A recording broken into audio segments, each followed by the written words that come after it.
গরমকালে বড় লোকরা যা যা করে। মম, বেটু বলো। এত গরম আর জাস্ট নেওয়া যাচ্ছে না। ইয়েস বেবি, গরম তো প্রচুর পড়েছে, আর জাস্ট নেওয়া যাচ্ছে না, ভীষণ গরম পড়েছে। এই দুটো এসিতে আমার কিচ্ছু হচ্ছে না।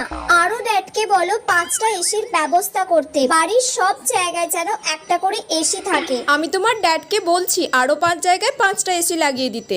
আমাদের ওয়াশরুমেও একটা এসির ব্যবস্থা করতে বলো ড্যাডকে, কারণ আমার ওখানে গিয়েও প্রচন্ড গরম হচ্ছে।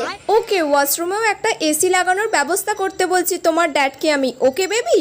এত গরম পড়েছে মম, এত গরমে যে থাকা যায়? আমার তো স্কিন জ্বলে যাচ্ছে, আমি বাইরে বেরোতে পারছি না। আজকে তাহলে দুপুরের লাঞ্চে কি হচ্ছে?